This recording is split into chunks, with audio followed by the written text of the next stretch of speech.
নমস্কার বন্ধুরা, স্বাগত জানাই তোমাদের আমার ইউটিউব চ্যানেলে। তো এই মুহূর্তে যে বিশেষ খবরটি তোমাদের সাথে শেয়ার করে নেব সেটা হচ্ছে সুপ্রিম কোর্টে এসএসসি 26,000 চাকরি বাতিল মামলায় যে নতুন আবার পরীক্ষা নেওয়ার কথা বলা হয়েছিল, সেই পরীক্ষায় অতিরিক্ত 10 নম্বর অভিজ্ঞতার ভিত্তিতে দেওয়ার বিষয়টা ক্লিয়ার করেছে এবং সেখানে বলা হয়েছে যারা এই নিয়োগে specifically not found to be tainted সেই সমস্ত ক্যান্ডিডেটরা কিন্তু 10 নম্বর পাবে।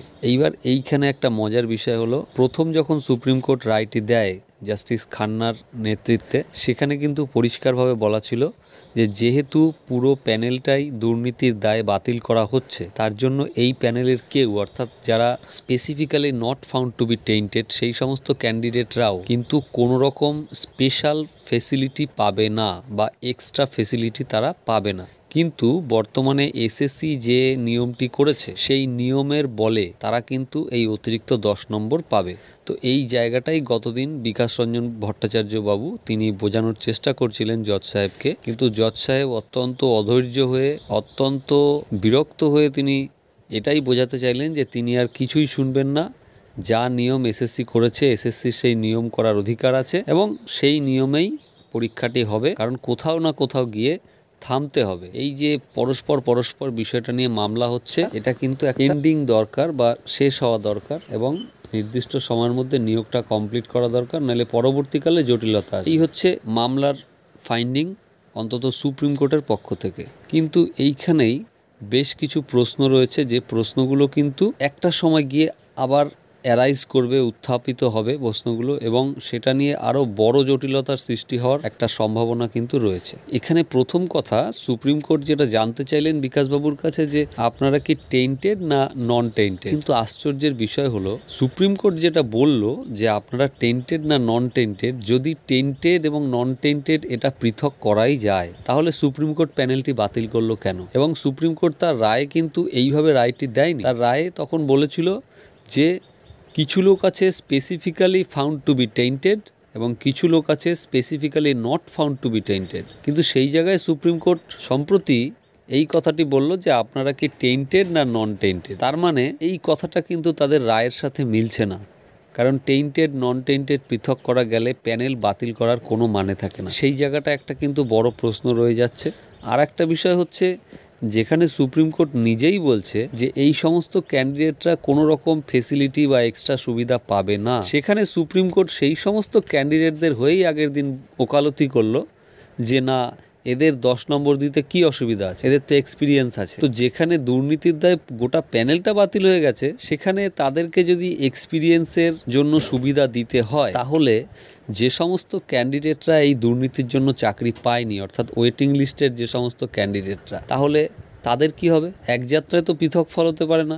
যারা চাকরি করছে তারা যেমন যোগ্য, যারা বঞ্চিত হয়ে ওয়েটিং লিস্টে ছিল তারাও তো যোগ্য, তাহলে তাদের জন্য সুপ্রিম কোর্ট কি জাস্টিস দিল? এটা একটা প্রশ্ন থেকে যায়। আর 2 নম্বর প্রশ্ন হচ্ছে যে যেখানে 2016 সালের পরীক্ষাতে দুর্নীতির জন্য গোটা প্যানেলটা বাতিল হয়ে গেছে, নতুন করে পরীক্ষা নিতে বলা হচ্ছে, তো সেই জায়গাটায় যদি কাউকে বয়সের ছাড় দিতে হয় তাহলে তো সবাইকেই দিতে হবে। তার কারণ হচ্ছে যে এখানে কেউ স্পেসিফিকভাবে যোগ্য নেই। স্পেসিফিক অযোগ্য নিশ্চয়ই আছে, কারণ তারা পুরোপুরি সাদা খাতা জমা দিয়েছে, কিন্তু এসএসসি নির্দিষ্ট করে বলেনি যে এখানে এই লোকগুলো স্পেসিফিক যোগ্য, অর্থাৎ এর মধ্যেও কিছু অযোগ্য আছে বা থাকতে পারে। তো সেই জায়গায় দাঁড়িয়ে শুধুমাত্র নির্বাচিত হয়েছে বলেই তাদের সুবিধা দিতে হবে আর নির্বাচিত হয়নি বলে তাদের সুবিধা দিতে হবে না, এই যে বক্তব্য সুপ্রিম কোর্টের, এই বক্তব্যের মধ্যে কিন্তু ভুল আছে। তার কারণ হচ্ছে যেখানে নিয়োগ প্রক্রিয়াটাই সন্দেহজনক, সেখানে সুপ্রিম কোর্ট কি করে বলে যে এরা নির্বাচিত হয়েছে অতএব এদের কথা শোনা হবে, এদেরকে 40 বছরের ঊর্ধ্বে গেলেও বয়সের সংরক্ষণ দেওয়া হবে, আর যারা নির্বাচিত হয়নি তারা আউট, তাদের কথা শুনবো না। তাহলে যারা ওয়েটিং লিস্টের ক্যান্ডিডেট আছে তারা তো নির্বাচিত হয়নি, কিন্তু এটা তো প্রমাণিত যে যারা দুর্নীতি করে পেয়েছে তাদের জায়গায় এই ওয়েটিং লিস্টের ক্যান্ডিডেটরাই পাওয়ার কথা ছিল।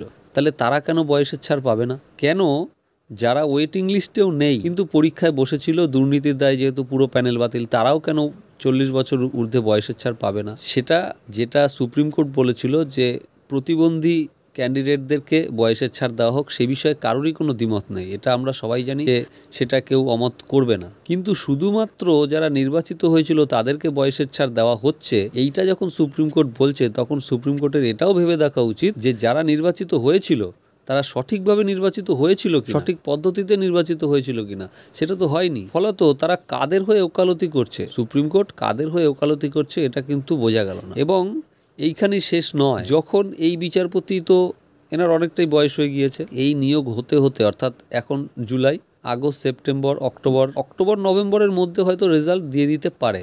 যখনই রেজাল্ট দিয়ে দেবে, এসএসসির তো একটা টেন্ডেন্সি আছেই যে যারাই এই অবৈধমূলক নিয়োগ প্রক্রিয়ার মাধ্যমে নিয়োগ হয়েছে তাদের সকলকেই নিয়োগ দিয়ে দেওয়ার। তো সেক্ষেত্রে এখন যারা চাকরি করছেন, অর্থাৎ specifically not found to be tainted, তাদেরকে কিন্তু এসএসসি 10 নম্বর দেবেই, মানে একটা পরিকল্পনারা করেই রেখে। এবং আরও একটা মজার বিষয় হলো যে যখনই এই 10 নম্বরটা যদি তারা লিখিত পরীক্ষার সাথে যোগ করে ইন্টারভিউর জন্য মেরিট তৈরি করে, সেক্ষেত্রে কিন্তু লিখিত পরীক্ষার কোনো নির্দিষ্ট কাট অফ থাকবে না। সাপোজ কোনো একজন ক্যান্ডিডেট যে এখন চাকরি করছে না, সেই রকম একজন ক্যান্ডিডেট সে হয়তো পেল 40, কিন্তু যেহেতু তার অভিজ্ঞতার নম্বর পাবে না, সে 40-এই সীমাবদ্ধ।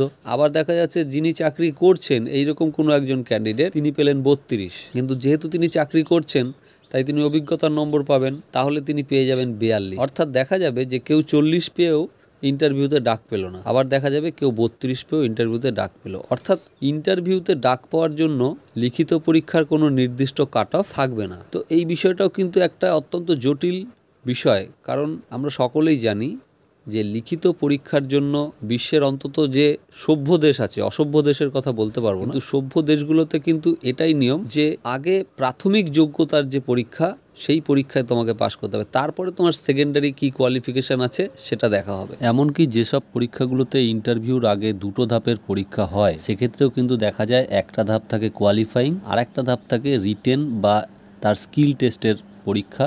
যেরকম পুলিশের পরীক্ষাতেও আপনারা দেখবেন যে একটা কোয়ালিফাইং থাকে যেটা হচ্ছে দৌড়, আর একটা হচ্ছে রিটেন। তো ইন্টারভিউতে ডাক পাওয়ার জন্য মেনলি যেটা দরকার হয় সেটা হচ্ছে রিটেনের একটা কাট অফ। তো এইরকমই কিন্তু সমস্ত দেশগুলোতে বা সমস্ত জায়গাতে এটাই সিস্টেম, কিন্তু এক্ষেত্রে 2টোর নাম্বারই অ্যাড হয়ে কিন্তু ইন্টারভিউতে সাধারণত ডাকা হয় না, যেটা এসএসসির ক্ষেত্রে হতে চলেছে। কারণ অভিজ্ঞতায় যদি সব কিছু হতো তাহলে লিখিত পরীক্ষার দরকারই হতো না, অভিজ্ঞদের সরাসরি নিয়োগ করা হতো, কিন্তু সেটা সাধারণত হয় না। যাই হোক, এইভাবে নিয়োগ প্রক্রিয়ার মধ্যে সুপ্রিম কোর্ট সম্প্রতি যে জটিলতার সৃষ্টি করলো, এর থেকে কিন্তু সহজে নিস্তার পাওয়া যাবে না। কারণ যখনই এই লিখিত পরীক্ষার সাথে এই সমস্ত ক্যান্ডিডেটদের 10 নম্বর যোগ করা হবে, অর্থাৎ যারা চাকরি করছেন এখন তাদের 10 নম্বরটা যখনই যোগ করা হবে এবং প্যানেল তৈরি করা হবে, তখন দেখা যাবে যে মারাত্মক বৈষম্য ফুটে উঠবে। কেউ হয়তো 40 পেয়ে পাবে না, আবার কেউ হয়তো 32 পেয়ে যাবে, ইন্টারভিউতে কল পেয়ে যাবে। সেই জায়গাটায় তখন কিন্তু এই প্রশ্নটা উঠবে যে তাহলে সুপ্রিম কোর্ট পূর্ববর্তী রায় কেন বলেছিল যে যেহেতু এটা দুর্নীতিযুক্ত প্যানেল, তাই এই প্যানেলের কেউ শুধুমাত্র বয়সের ছাড় ছাড়া অন্য কোনো স্পেশাল ফেসিলিটি পাবে না। তাহলে কেন তাদের এই 10 নম্বর দিয়ে স্পেশাল ফেসিলিটি দেওয়া হলো, সেই জবাবটা কিন্তু এসএসসিকে দিতে হবে।